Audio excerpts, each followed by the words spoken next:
नमस्कार, times of Swaraj में आप सबों का स्वागत है और मैं हूं संतोष सिंह। और आज हम टाइम्स ऑफ स्वराज में बात कर रहे हैं कि ये संयोग नहीं, सच में प्रयोग है।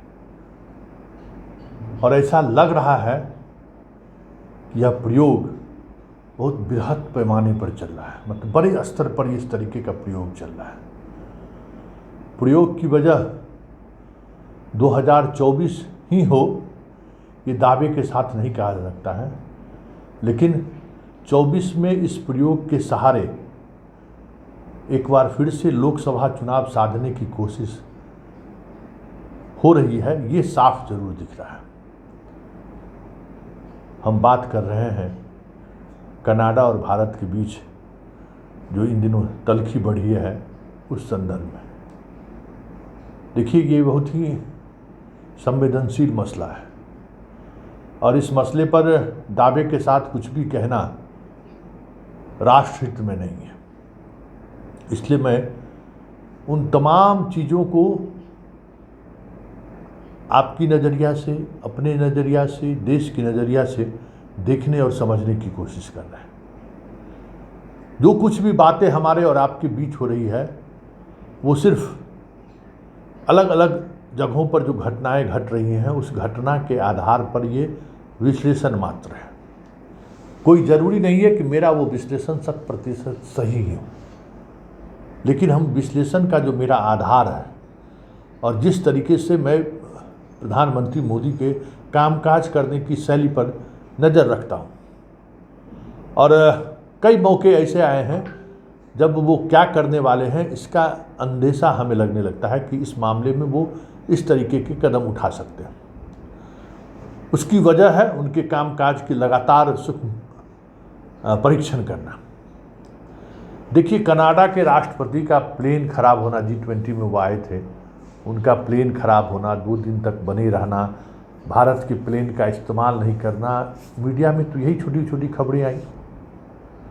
हमें लगता है कि ये संयोग नहीं था, ये एक बड़ा प्रयोग है, क्योंकि कनाडा के राष्ट्राध्यक्ष के पहुंचने के बाद उन्होंने जो बातें सदन में कही हैं वो बेहद गंभीर आरोप है भारत पर, और सच में ये गंभीर आरोप है।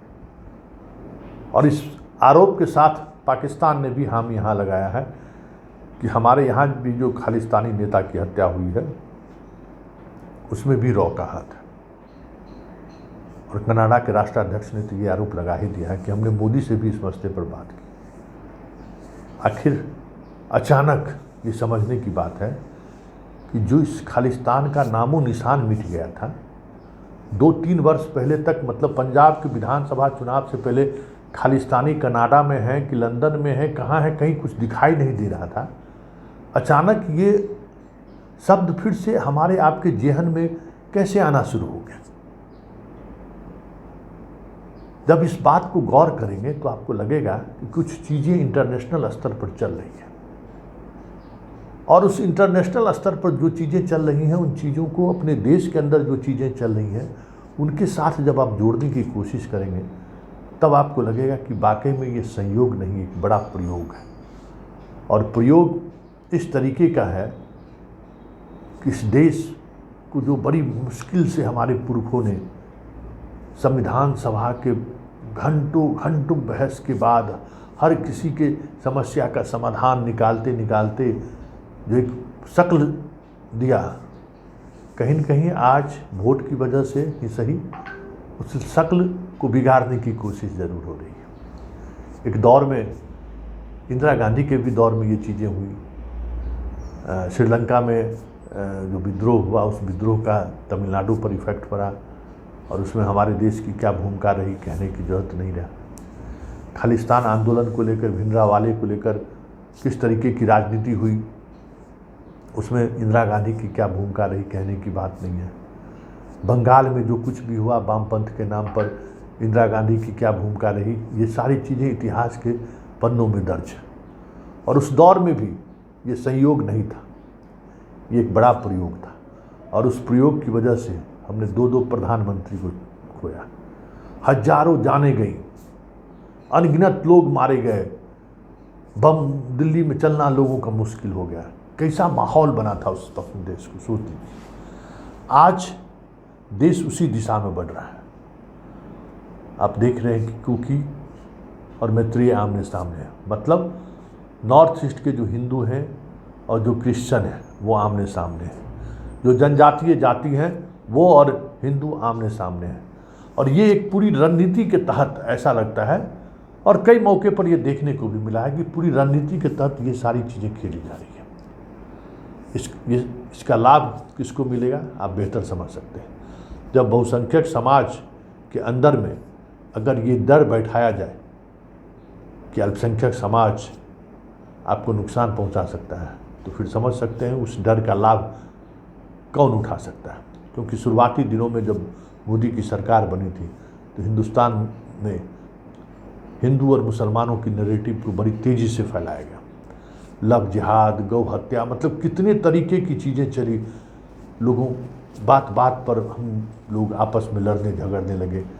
जो लड़ाई झगड़ा हमें लगता है कि भारत पाकिस्तान के बंटवारे के समय में जिस तरीके से घटित हुई थी, ठीक उसी तरीके की चीज़ें, जबकि हम लोग वो तमाम वो पीढ़ी नहीं है जो भारत पाकिस्तान बंटवारे के दौरान जो जुल्म हुआ उसके साक्षी हो। उसकी कहानी सुनने वाले भी पीढ़ी हम लोग नहीं हैं, क्योंकि हम लोग ऐसे समय में इस देश में कदम रखे जब भाईचारा और हिंदू मुसलमान को लेकर एक नए तरीके की नैरेटिव सरकार द्वारा गढ़ी जा रही थी, और उसी नैरेटिव में हम सब पले बंधे थे। लेकिन नफ़रत का बीज बोया गया और नफ़रत के बीज को काटा भी गया, ये भी एक सत्य सामने है। अब देखिए कि किस तरीके का प्रयोग चल रहा है देश में। कनाडा में जो चीज़ें शुरू हुई हैं, कहीं न कहीं उसका असर अब पंजाब पर भी पड़ेगा, और पंजाब पर असर पड़ेगा तो फिर से देश में एक नए तरीके का बबेला उठाएगा। फिर हिंदू और सिख पंजाब में आमने सामने होंगे, और उसके बाद जो परिस्थिति बनेगी उसकी हम चर्चा नहीं कर सकते, क्योंकि वो परिस्थिति 1984 के से भी भयावह हो तो कोई बड़ी बात नहीं होगी, क्योंकि हालात पंजाब में उसी तरीके से बढ़ रहा है। एक पंजाब में मेरा मित्र है, हाल ही में उससे बात हो रही थी, कहा कि संतोष अब ये देश रहने वाला नहीं रहा। हम बोला अब क्या होगा, तुम लोग क्या दिक्कत है भाई? कहा कि ना, पंजाब में जिस तरीके से हिंदू और सिख को बांटा गया है और जिस स्तर पर बांटा जा रहा है, कभी भी बड़ा विस्फोट हो सकता है। और ये तय समझो संतोष कि ये जिस लेवल पर हो रहा है उस लेवल पर ले जाने के पीछे उद्देश्य एक ही है कि पूरे देश में सिख के खिलाफ एक अलग माहौल बने। मैं उसके बाद से इत्तेफाक नहीं रखा, लेकिन लगा कि कुछ न कुछ चीज़ें चल रही हैं।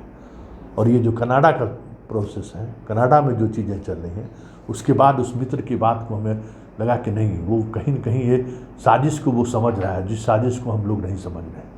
मतलब मुसलमान मेरा दुश्मन है, क्रिश्चियन मेरा दुश्मन है, उसके बाद सिख मेरा दुश्मन है, फिर साउथ वाले हमारे दुश्मन हैं।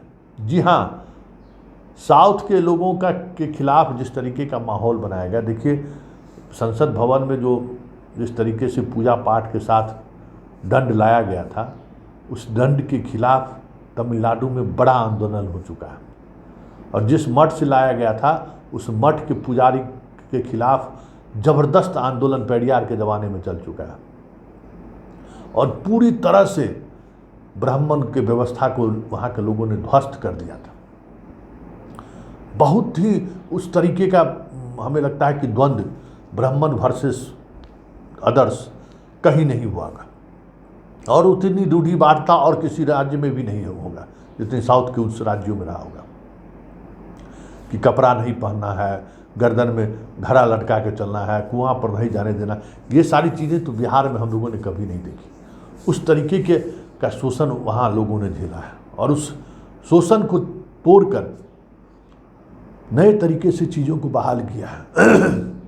और मोदी जी ने उस दंड के सहारे एक बार फिर उस आंदोलन को जगाने की कोशिश की है, जिस आंदोलन ने अब सैचुरेटेड पॉइंट पर पहुंच गया था। मतलब अब तो ब्राह्मण वहाँ जयललिता तो मुख्यमंत्री बनी ना, अब जो ब्राह्मण के खिलाफ इतना ज़बरदस्त माहौल बना, वहाँ ब्राह्मण मुख्यमंत्री भी बना। वो चीज़ें खत्म हो रही थी। लेकिन ये दंड वाला जो सिस्टम लाए मोदी जी, इससे फिर एक बार वो चीज़ें जागृत, तो वहाँ सनातन को लेकर बयानबाजी शुरू हो गई। और सनातन को जिस तरीके से बीजेपी मुद्दा बना रही है, वो मुद्दा क्या है? साउथ के खिलाफ एक अलग तरीके की भावना भड़केगी, साउथ में एक अलग तरीके का भावना भड़कनी शुरू हो गई है। तेलंगाना से भी खबरें आने लगी है, कर्नाटक से भी खबरें आने लगी है, तमिलनाडु से तो आ ही रही है खबर, आंध्र प्रदेश में भी इस तरीके की सुगबुगाहट शुरू हो गई है। अब आपको मालूम है आंध्र प्रदेश के मुख्यमंत्री क्रिश्चियन है, किसी को नहीं मालूम है कि क्रिश्चियनिटी आंध्र प्रदेश में किस तरीके से फैला है। ये चीज़ें केरल में भी धीरे धीरे धीरे धीरे ये चीज़ें फैलनी शुरू हो गई है। मतलब पूरा साउथ में धर्म को लेकर जो एक संकीर्णता रही है, जिसके खिलाफ साउथ के लोगों ने ज़बरदस्त लड़ाई लड़ी है, वहाँ के हिंदुज़्म और सनातन को लेकर जो लंबी लड़ाई उन लोगों ने लड़ी है, उस लड़ाई को एक अलग तरीके के नैरेटिव के सहारे नॉर्थ और साउथ के बीच बांटने की कोशिश शुरू हो गई है। कैसे? वो सनातन का विरोध कर रहा है, आप उस सनातन को पूरे देश के नैरेटिव के साथ जोड़ रहे हैं कि इसके पीछे कांग्रेस है। तो ये चीज़ें जैसे जैसे बढ़ेंगी वैसे वैसे साउथ और नॉर्थ में विवाद बढ़ेगा। एक दौर था जब हिंदी को लेकर ज़बरदस्त आंदोलन उन राज्यों में चला था, वो आंदोलन फिर से जोर पकड़ेगा, चीज़ें उसी तरीके से ले जाने की कोशिश हो रही है। मतलब पूरे देश को एक ऐसे माहौल में लाकर खड़ा कर देना है कि हर कोई अपने आप को असुरक्षित महसूस करे। हिंदू मुसलमान के बीच, हिंदू सिख के बीच, हिंदू ईसाई के बीच, नॉर्थ के हिंदू को साउथ के हिंदू के साथ, मतलब हर कोई एक दूसरे पर असुरक्षा का भाव से देखे। अब सोच लीजिए कि क्या होगा इस देश का। हर तीसरा व्यक्ति पहले व्यक्ति को शक के निगाह से देखेगा, तो क्या होगा इस देश का। भले बहुसंख्यकवाद के सहारे आप चुनाव जीत लीजिएगा, क्योंकि जैसे ही हिंदू के अंदर में ये चीज़ें भरी जाएगी, भरी जानी शुरू हो गई कि मुसलमान भी तुम्हारा दुश्मन है, सिख भी तुम्हारा दुश्मन है, बुद्धिस्ट भी तुम्हारा दुश्मन है, जैन भी तुम्हारा दुश्मन है, क्रिश्चियन भी तुम्हारा दुश्मन है, और जो हिंदू में भी जो साउथ का हिंदू है वो भी तुम्हारा दुश्मन है। इस तरीके से चीज़ों के अंदर, लोगों के अंदर ये अगर भावना भड़काने का काम जिस तरीके से हो रहा है, ये संयोग नहीं है, ये बहुत बड़ा प्रयोग हो रहा है और बड़े स्तर पर यह प्रयोग हो रहा है। तो कनाडा में जो कुछ भी हो रहा है और जिस तरीके से अब चीज़ें बढ़ रही हैं, वो संकेत है कि आने वाले समय में हम सिख से भी हमें टकराए जाने की कोशिश शुरू हो गई है। अब हमारा नंबर 2 दुश्मन सिख होगा, ये तैयारी शुरू हो गई है और इसकी पृष्ठभूमि बननी शुरू हो गई है। कहाँ था खालिस्तान? याद करिए, कहीं खालिस्तान था? अचानक खालिस्तान सुर्खियों में आ गया। ये भी संयोग नहीं है। देखिए आगे आगे होता है क्या, क्योंकि 2024 से पहले या 2024 को साधने के लिए किसी भी हद तक जाने को तैयार हैं लोग। देश रहे या न रहे उससे मतलब नहीं है, देश अलग हिंसा के दौर में आगे बढ़ जाए उससे कोई मतलब नहीं है, सत्ता में हमें बने रहना है। जो मैत्री और के बीच, दोनों के बीच जो विवाद हुआ है मणिपुर में, क्या वो कभी दिल एक दूसरे कुकई और मैत्रियों में आपस में जुड़ सकता है? जिस तरीके से मरने काटने पर छोड़ दिया गया, वो तो अस्थाई खाई बना दिया गया दोनों कौम के बीच। एक स्थानीय हिंदू है तो एक स्थानीय ईसाई है, आदिवासी है। क्या होगा? पूरे नॉर्थ ईस्ट में ये स्थिति पैदा कर दिया गया। मेरा north east disturb, Kashmir disturb है, लद्दाख जो शांत था वहाँ पर भी आंदोलन शुरू हो चुका है, वहाँ वो लोग भी आंदोलन कर रहे हैं। पंजाब जो बड़ी मुश्किल से पंजाब संभला था, पंजाब भी डिस्टर्ब। तमिलनाडु बड़ी मुश्किल से श्रीलंकन वाली घटना के बाद बहुत मुश्किल से दिल जुड़ा था देश से, वहाँ अलग तरीके की समस्याएं। मतलब पूरे देश में उथल पुथल वाली स्थिति बनती जा रही है, ये साफ अब दिखने लगा है। और सबके पीछे अगर आप गौर करेंगे तो एक ही मंशा है, 2024 और 2024 को साधना। और उस साधने के लिए जो इस देश का बहुसंख्यक आबादी है, उस आबादी के मन में कैसे असुरक्षा का भाव पैदा किया जाए, उस आबादी के मन में अल्पसंख्यकों के प्रति कैसे घृणा पैदा किया जाए। मुसलमान के प्रति तो हमने घृणा पैदा कर ही दिया है। अब सिख ईसाई क्रिश्चियन जिसको आप कहते हैं, सिख ईसाई बौद्ध जैन, इन सब के खिलाफ कैसे माहौल बनाया जाए, अब इस पर भी काम चल रहा है, ऐसा अब साफ दिख रहा है। देखिए आगे आगे होता है क्या, और इस अनुमान का क्या फलसफा होगा कहना मुश्किल है, लेकिन हम पूरी भरोसे के साथ कह रहे हैं कि ये संयोग नहीं है, ये एक बहुत बड़ा प्रयोग है, और इस प्रयोग से ये देश भारत माता जलेंगी, ये भी साफ दिख रहा है। भाई भाई एक दूसरे के खून का दुश्मन हो रहा है, वो साफ दिख रहा है। आने वाले समय में एक भाई दूसरे भाई के खून का प्यासा हो जाए, परिस्थिति कमोबेश उसी तरीके की बनाने की हो रही है। हम मुसलमान से नफरत करने ही लगे हैं, कुकी से नफरत करने ही लगे हैं, और वो नफ़रत का दायरा लगातार हमारा बढ़ता जा रहा है। और ये जो नफ़रत है, हम बार बार कहते हैं कि इस नफ़रत के सहारे बस एक ही बात है, इस पर गौर करने की ज़रूरत है। ये नफ़रत सिर्फ़ और सिर्फ चुनावी सियासत साधने के लिए है, इसलिए इस तमाम प्रयोग को सावधानी से समझने की ज़रूरत है, और ये भी समझने की ज़रूरत है कि इस प्रयोग के सहारे क्या साधने की कोशिश चल रही है।